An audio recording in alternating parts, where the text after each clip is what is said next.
So the court should not be asked to rush into exercising the jurisdiction to issue warrants. When a person has informed the court that given the opportunity time to represent themselves, subject to the COVID restrictions that are there between Kenya and the United Kingdom. I would say to Your Honor that you be slow in issuing the warrants against the second and fourth accused. On account of that, on the date to be set, they'll be able to avail themselves. As indicated, the first accused has attended before you and indicated that he being a director of the third accused. If the court agrees, subject to limitations under count 3, if the court agrees, subject to the limitations on count 3, he's representing the third accused if the court agrees. But because the company is an administration, it is just administration, Your Honor. So that if you are asked to issue a warrant against the third accused, a company under administration, and the same charge is what is before you, it really lies on the principles of logic.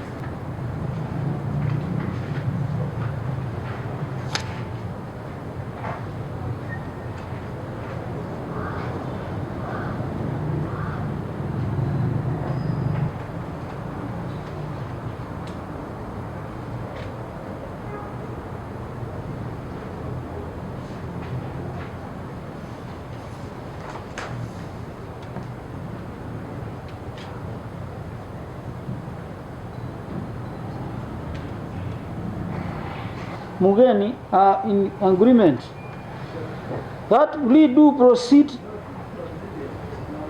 in respect of the first accused who is in court.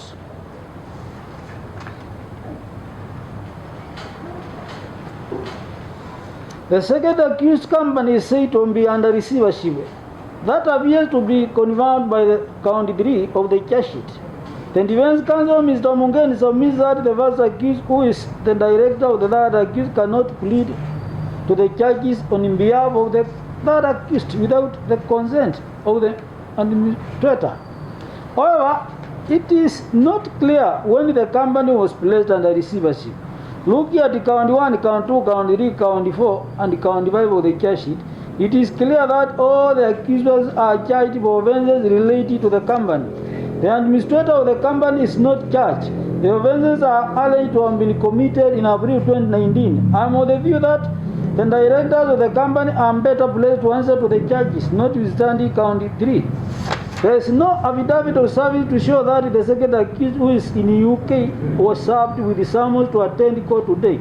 However, even if the second accused is in the UK, the fourth accused ought to have appointed another person or director to represent the company, that is the fourth accused. In light of the ongoing, I order and direct as follows. 1. Plea to proceed today in respect of the first accused. 2.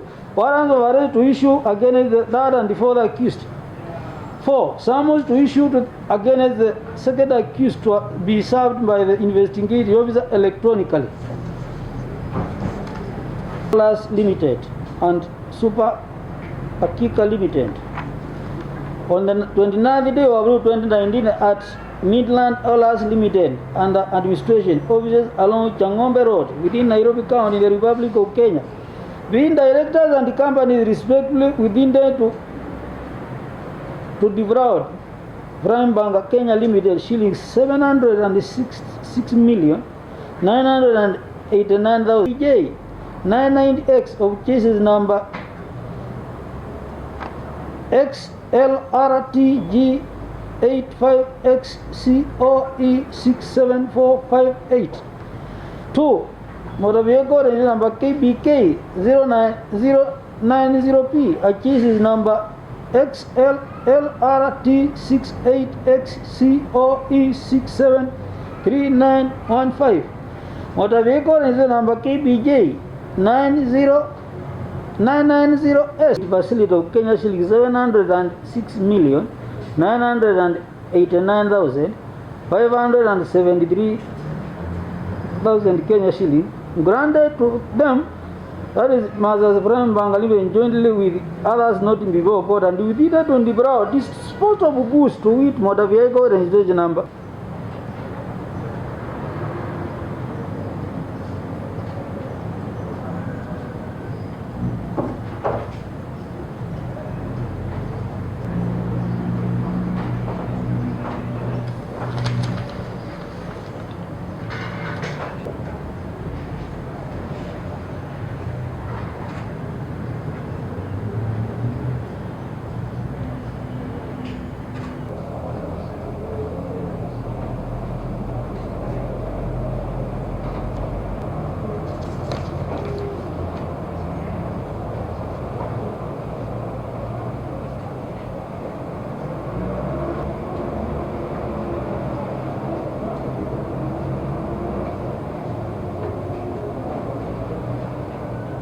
Through the prosecution counsel, Mr. Mariba has opposed the release of the accused on cash bail. The DPP urges the court to consider that the accused is a foreigner of British nationality and is likely to abscond if released on cash bail.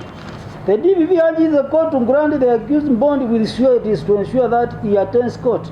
Further, the DPP urges the court to consider the amounts of money stated in the charge sheet when setting bond terms. The application by the DPP are strongly opposed by the accused through his advocate, Mr. Morgan.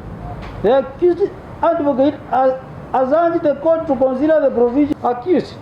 He has further submitted that the accused should not be discriminated because he is a foreigner. The defense counsel has submitted that the accused has been out on police cash bail of Kenya till 100,000 and he presented himself for plea. It has also been submitted by the defense counsel that Count 1 and Count 2 are misdemeanors and that Count 3, Count 4 and Count 5 are punishable with a fine but not imprisonment. The accused is willing to divulge his passport in court. The prosecution counsel has countered that the passport of the accused is under investigations by the investigating officer to establish whether the accused has got another nationality. The prosecution has also urged the court to exercise its discretion in setting bond terms but not to follow the cash bail set by the police. The judiciary is an independent institution. He has finally submitted that the fact that the accused has been charged before the court has changed the circumstances from the time before he was charged. The prosecution states that the fact that the accused is a foreigner is a flight risk, is a compelling reason not to release him. Mr. Mariba and the defense counsel, Mr. Mugen. I have also considered the law related to bond and bail, in particular Article 49 of Article 1 paragraph 8 of the Constitution, Section 123 subsection 2 of the Criminal Procedure Code. Bond and bail should be reasonable but not excessive. In setting bond and bail terms, the court should consider the circumstances of the case as stipulated under Section 123 subsection 2 of the Criminal Procedure Code. In my view, the circumstances of a case include the possibility of absconding, the gravity of the charges and the value of the subject matter.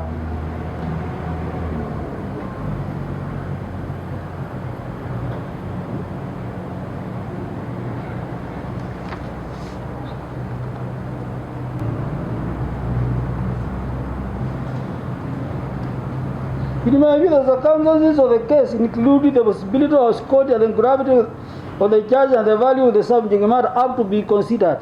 Thus, the reasonableness of bond or bail depends on the circumstances. Such considerations are also contained in the judicial bond and bail policy. Under the judicial bond and bail policy, the court is supposed to consider the gravity of the charges and the value of the subject matter among other considerations.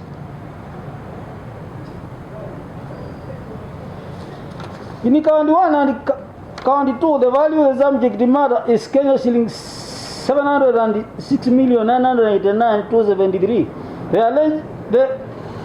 The alleged disposition of the mortgaged motor vehicles may make the bank, that is Prime Bank Limited, to lose Kenya shillings 706,989,273. The accused absconds. In case of conviction, a court may consider the value of the subject matter in setting the bond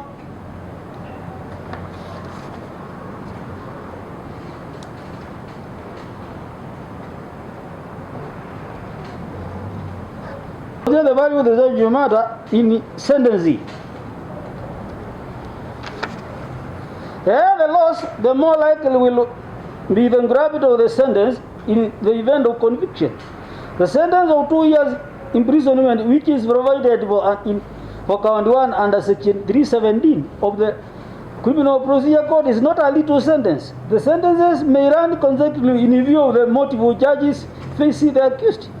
I am stating all this to demonstrate the gravity of the charges. The gravity of the charges may tempt an accused, especially a foreigner, to abscond. The accused is not be discriminated by considering his nationality.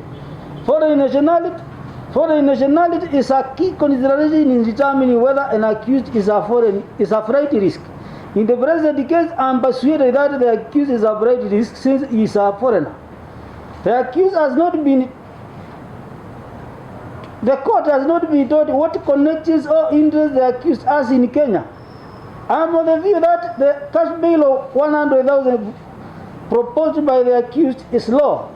The scenario has changed from when the accused was under investigation since he has been charged. Kenya's 100,000 is not sufficient to secure the attendance of the accused until the case is heard and determined. In light of the foregoing, I will grant the accused both bond and cash bail, which is reasonable and which is commensurate to the circumstances, the gravity of the charges, and the value of the subject matter. I hereby overrule the prosecution and set the following bond and bail terms in respect of the first and third accused: one short of like sum or a cash bail of 2 million with 2 Kenyan contact persons. 2. The third accused may be released on a bond of 5 million with 1 Kenyan short of like sum or a cash bail of 2 million with 2 Kenyan contact persons. 3. In addition to condition 1 or 2 above, the first accused passport be deposited in court. 4. The probation officer to prepare and file a pre-bail report within the next 5 days. 5. There will be a mention on the 8th day of August, that is Tuesday next week, for further orders. 6. The accused be supplied with the copies of the charge sheet, statements, and any other document to be relied upon. That is the order of those are the orders of the court. The my mother may be speed. It is 8th of June next week, Tuesday. I want to see a pre-bail report.